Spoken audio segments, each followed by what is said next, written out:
Hey, how's it going, anime fans? I'm back with another video. Once again, reviewing Saint Seiya.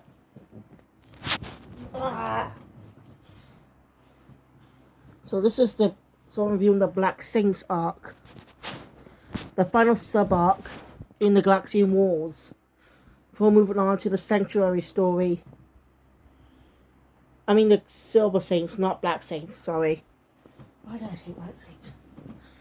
So yeah, as I said before, let's switch over to the Netflix dub. Maybe because there's an update.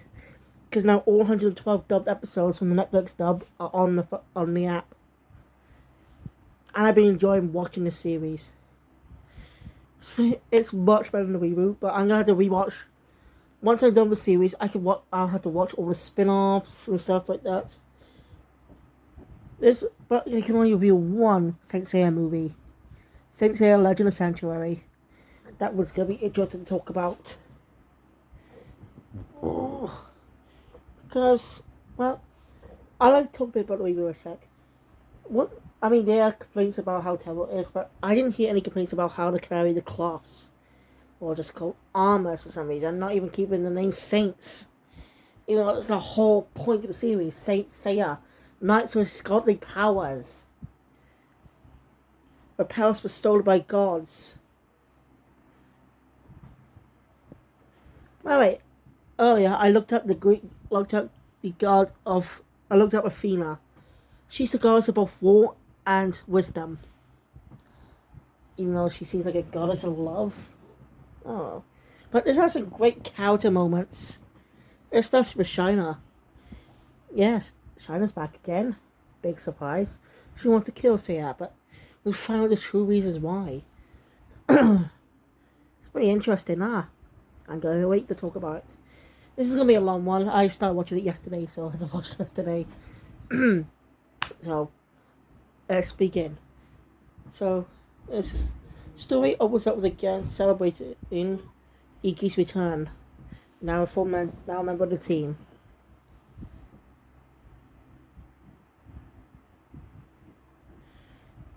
Oh yeah. By the way, this arc is life-changing for a character. What we learn as well.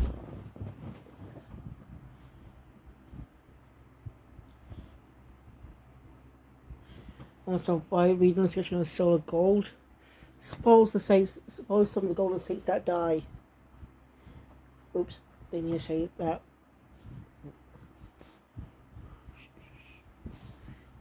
Oh yeah. Yeah.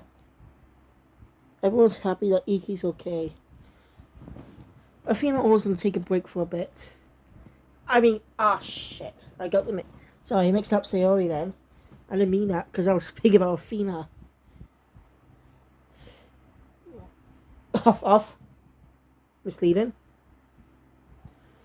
And Sayori always has them take a break for a bit.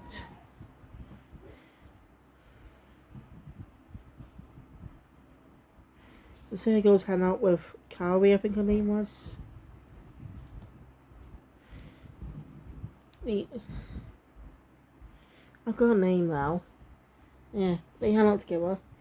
Pope Ares has sent out some stronger saints to take down Seiya and yours. After fed up with the failures of all the bronze saints sent before them, he sends out a stronger saint. He sends that saint out with Marin. Marin is the Pope is supposed to Marin to kill her pupil, someone she truly cares about. I'm actually learning a bit about female saints, which the reboot totally forgets. Which is that it makes a perfect turning point in the story. It makes a total shock and learn, right? Which might be overturned. I'll get to that a bit later. So yeah. Anyway, I'll say I was walking with her along with Kiki watching. The Silver Saint shows up. Yes, a Silver Saint. Stronger, more powerful. Marin used an illusion to fake Seiya's death, but he didn't fall for it. Seiya's struggling against him. After a big bow, Seiya learns a new technique It's called Pegasus Comet Punch, which is cool. I really knew particularly what was going to be called from the start. I bet you probably ADB will say Comet or Pegasus, which is totally lame. Like, I think I mentioned this before, but I think the Netflix cast are much better than the ADB cast. I don't know, they just sound much better. Think of it like the Ride Double Wins Club, where the voice acting is not that good, but the story is much more enjoyable. Alright, I could barely find any clips of the deep dub online, so I guess that dub wasn't popular. What I could find was the intro. So I'm really curious to see some clips of the dub. Like, you honestly find clips from 4K dub of One Piece. And, well, Sailor Moon's deep dub is still popular. Even though the Viz dub is more dominant. The deep dub still being uploaded online, shared by many people who really enjoy that dub. I feel like to talk about my experience with Sailor Moon sometime. I think once I'm done reviewing the entirety, but the entire Sanctuary story of Saint Seiya, or maybe actually no, I'm gonna wait till I review all 114 episodes of Saint Seiya, then I can review Sailor Moon, and then I can review the Hades chapter. Wait a while before that, you know. So after a long battle, Seiya manages to win, but he was badly hurt. Then he had to. Of course, he is supposed to deal with other states to protect Marin. Yeah. But Hyoga and Shun on the way.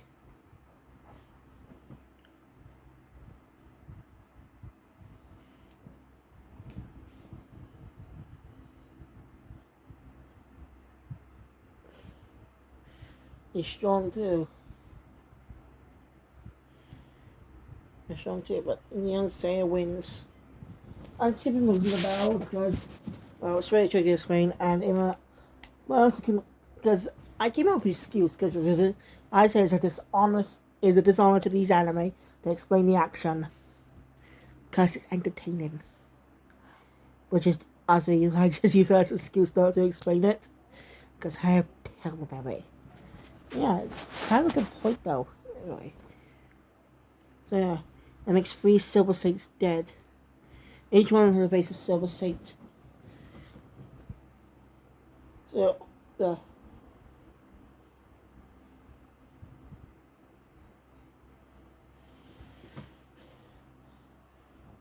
So, yeah. And then again, head back to the Galaxy Wars Coliseum. You know? I'll still search over the gold cloth. So then, I don't know, just skip over most of it. You know, basically the butler guy, I forgot his name now, Tatsuya I think his name was, he's actually changed a bit. I guess after the whole event of the last episode, of the last arc, you can see he's changed a bit from that dickhead he was at the start. He's a total asshole, but he's changed to more of a nice guy now. But we don't even see that development. What a waste. I did want to talk about the reboot, what's good and bad thing, what's good and what's bad in the reboot. Of course, I didn't watch the entire original anime. The reboot only adapts up to a certain point, just shortening it and mixing up some of the story elements.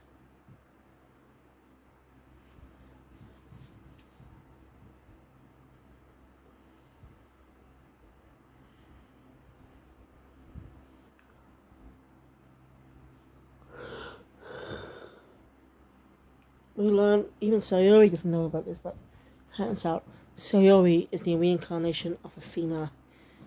Long ago, when her grandfather found her, she was in the arms of a saint with the golden cloth, the Sagittarius cloth. I'll put a pin in this guy for now, because we learn about him later. Basically, Ebert asked for her to be protected. Athena. He decided not so he decided not to tell Sayori anything about this. If all the cosmos react to each other, and discover that she is the reincarnation of Athena. And a Silver State barges in. and up in a bow. It's struck on. Uh, Seiya and Hyoka, Seiya and Shiryu had the base. Um, Iki's also in the class. But Seiya and Shiryu are the only ones in their class. Shun and Iki have to stay back to protect Sayori. Hyoka's the main one fighting. Well, just then, three mysterious men show up who are saints themselves with class. But not like any of them seen. They call themselves the Steel Saints of the three elements: earth, wind, water. I can't remember their names, but yeah, I'll get to the eye catchers bit because it's kind of a spoiler. These mysterious men were watching Hyoka bow. Then when it seems like Hyoka's on down, they swoop in to save him. Hyoka's able to finish him off. These steel saints disappear, leaving a big mystery. Who are they? They actually do show up a few times. They barely any appearances as a bit, but mystery still lingers on. I like that. Giving us more suspense on wondering who they are.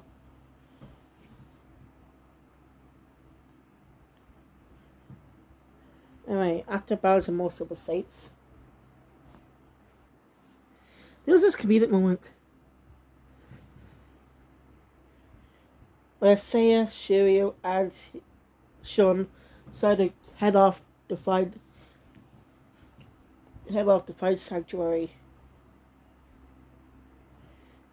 where Shina's laying there to lay in wait to bite Seiya once again. I'll get to more about her character a bit. She's a really fascinating character. She's really likable, in a way, after discovering her secret. It's truly a great moment and built up well. Keeping us in suspense. And the comedic moment is Hyoka and Iki a bit disappointed that they don't get to go. It was funny. Iki's definitely fitting in the group well. But he doesn't stay part of the group for long anyway. I'll get that back later. Anyway, the three end up fighting a special saint. One who could turn people to stone, like the goddess Medusa.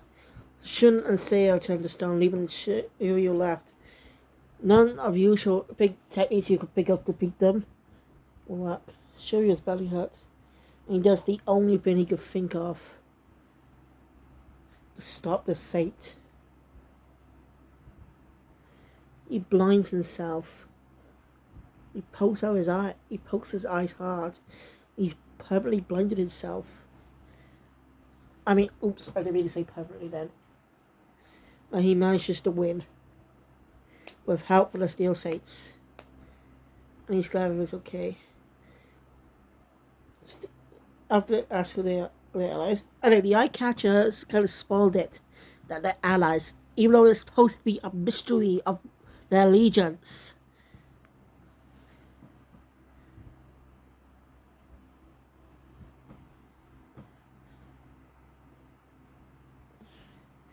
Alright, I'd like to stop this video for a quick note sec. I decided to try and create my own Saint Seiya themed characters. These are more unique saints. Similar to the Steel Saints inspired me for this one. I decided to create new saints with powers of Jurassic period. Thanks to watching Jurassic Park or the Jurassic Park franchise. I call them the Jurassic Saints. I came up with one character. They're just work in progress. And I created drawing a female one. This is before I found out. Anyway, everything's revealed while Shiryu is being operated on.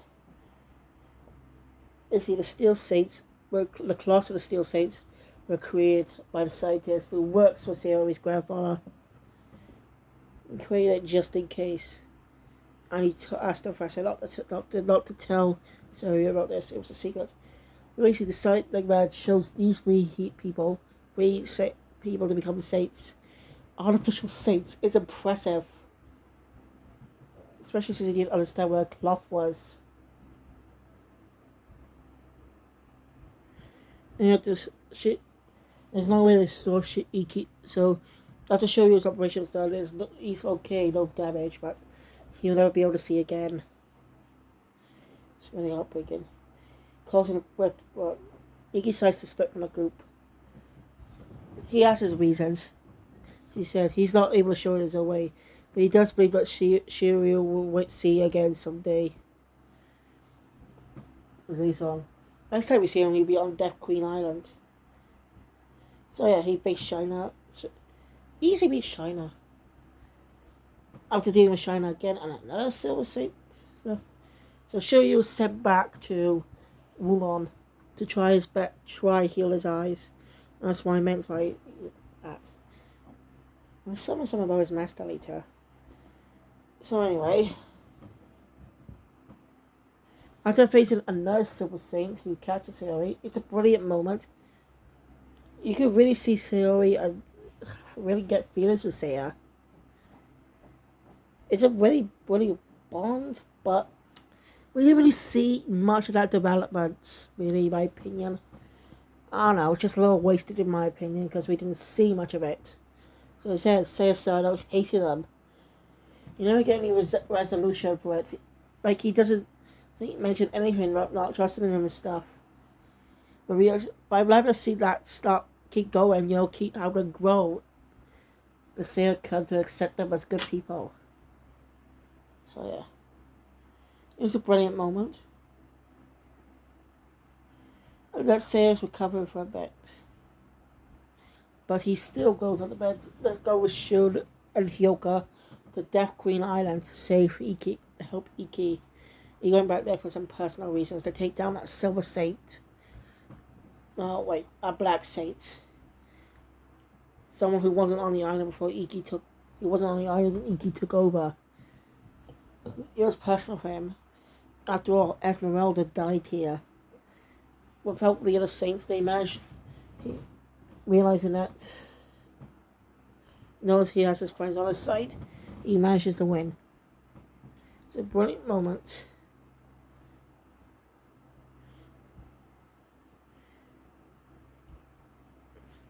So yeah, he's skipping most of the stuff. Ikki does decide to part way with the group again later. Yeah, Shiryu is still in China. Even though he ends up battling his rival.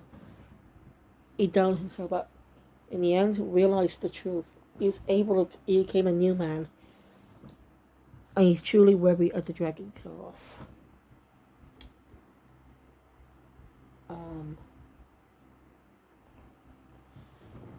The gang planned to base sanctuary to stop them. For some reason, the golden cloth disappeared. Came together. Something's going on. That cloth works in mysterious ways. And I'll say it's recovering from his injuries. Again. He's attacked by China again. If he still refuses to fight her, yes, we will. We don't know about female saints. Basically, there only be male saints. Female saints have to wear a mask and denounce their womanhood to become saints. Which is really tragic and sexist, but it makes sense because this is Greek mythology is centuries old. And it's really impactful that they had to go for this, including Marin. So if you wonder why Marin was the only one to mask in the reboots, most likely keep the mysteriousness. I like to talk about what that's bad in the reboot when I actually review it.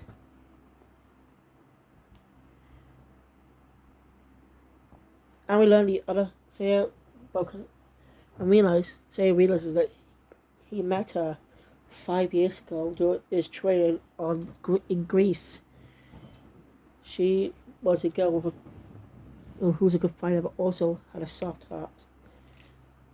He showed kindness to her when she was injured, even though she didn't want it. And well, it's basically a complicated thing. She actually does care about Seiya. she'd want to forget about that show of kindness. That's why she wanted to kill him. And when a saint and when a male saint sees when a female saint's mask is removed and seen by a male saint, right? If their saint face is seen by a male saint, they have a option: kill them or fall in love with them, which is interesting. Very good character moments, because really, it's great to learn about China. It's truly emotional. And a golden saint shows up, and they learn about that. Or, yes, as all the silver saints we know of have been beaten. He starts sending the golden saints out. This one is a connection. This guy's connected to the golden saint that is connected to the guy with the Sagittarius cloth who rescued Athena. A few years ago, their brothers. He viewed his brother as a traitor. I had to skip him over this, all dialogue and stuff. He doesn't know that Ares is evil. He always suspected Ares being evil, but he has to follow the rules of Sanctuary. There's actually a theory about Ares, like the Golden Saints are way faster and stronger than Silver Saints. China jumps in the way of the attack and says Seiya. She admits that she has fallen up with him. Now, it's a brilliant moment. I love that development with China, and she's going to be absent for quite a while. But she'll be alive. But she's still alive. If she gets treatment. But in the end, Seiya's ambushed by three other Silver Saints and struggled. But then the Sagittarius cloth showed up and went on him. Yes, the cloth chose Seiya to wield it. It's mysterious. Most likely had the soul of that golden slave who died. I forgot his name. Of course, they fight, struggles. Then Seiya shows up, explains to him everything about what's going on. Ioga and Shun's there too. He knows everything. That Ares tried to kill Athena. And while his brother tried to stop him. And was branded a traitor. And while he died from the injuries he received with Ares. He started to doubt Ares. And while after seeing his brother's soul, I had to skip most of it. He realised that she is Athena and apologised. He decides not to go. He does decide to head back to Sanctuary. Also gets Shia some medical treatment. So I'm sure she's definitely going to be back in the future.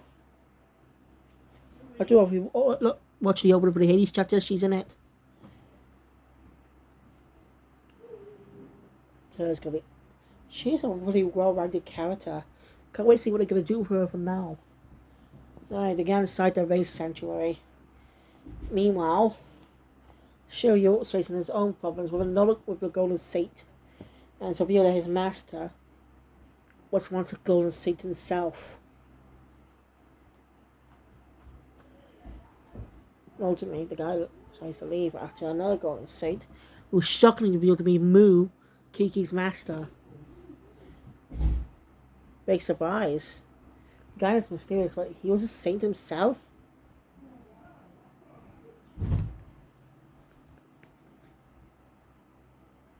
Even Kiki's surprised. So, anyway, Shiryu's master probably announces that he's going to fight alongside Shiryu as saint, as they're both now true saints of Athena. A brilliant moment.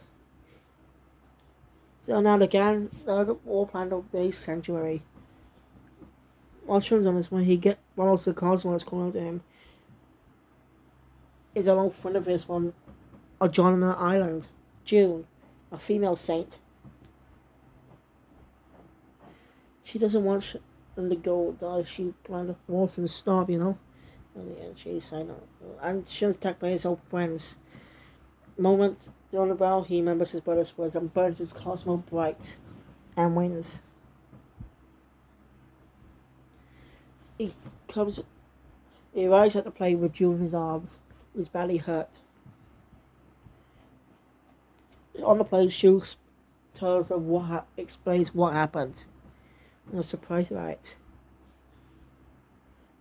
Anyway, Sayori reveals her theories about Ares. They say he took over as the next in line after his brother, the original Pope, died.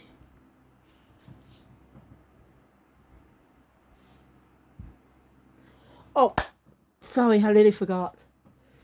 I forgot to mention there was a revelation during the during the battle against the Sentinel Saints early on. Yeah, that they say that's possible. Well, that Marin, who's half Japanese, is one has Japanese blood in her too, could possibly say his sister. Seiya's not sure since he came from Silver Saints, and it's possible that Marin isn't know either. Lisa more makes the mystery go even makes the mystery of Seiya's sister even more complicated. It's pretty amazing. I'm curious to know if it's true or not. They have the same hairstyle, so it's a possibility, or it's just a look-alike, or just own the same hair color and style. That's a possibility. Anyway, the theories, one of them is that the Pope, that Ares, and the Pope are two sides of the same coin. Right. They're two sides of the same coin. Ah, bugger, I'm terrible at catching that. You get the point.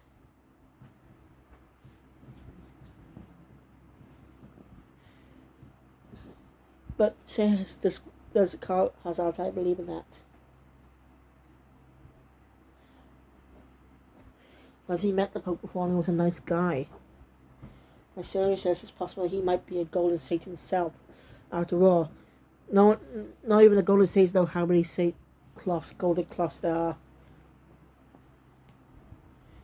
And now, possibly there are 12 for the Zodiac. As in the star Zodiac, not the Chinese Zodiac. Which makes sense.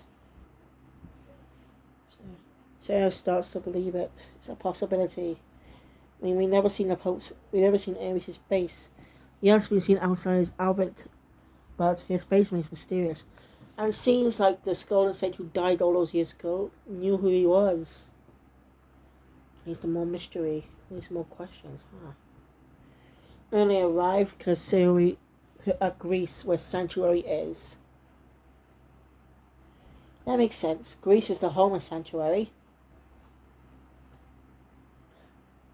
Wait a minute. Let me say I knew where Sanctuary was. Idiot. How stupid is that?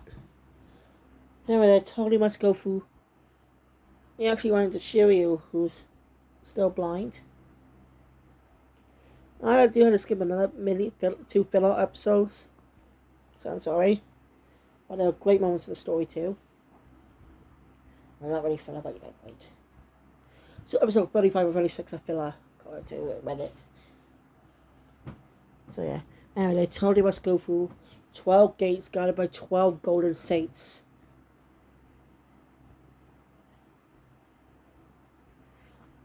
Most of Iki's definitely going to be showing up to help sometime in the future soon. Along with the Steel Saints. But I have a feeling something bad's going to happen to them. Because I have not seen them in the second opening.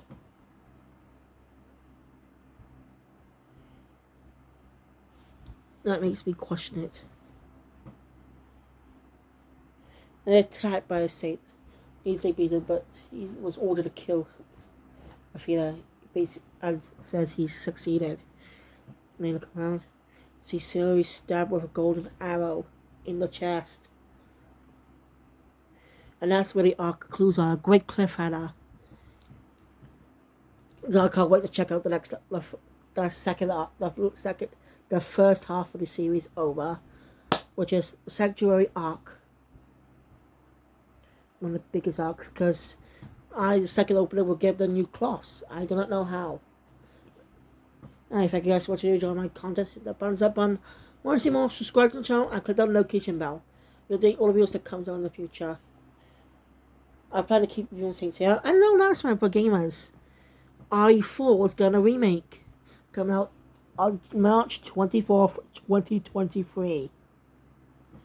And I recently just bought the fourth game, a game. Literally just bought it the other day. Oh, bye.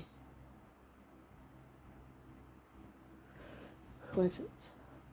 So, hey, thank you guys. I'll see you all next time.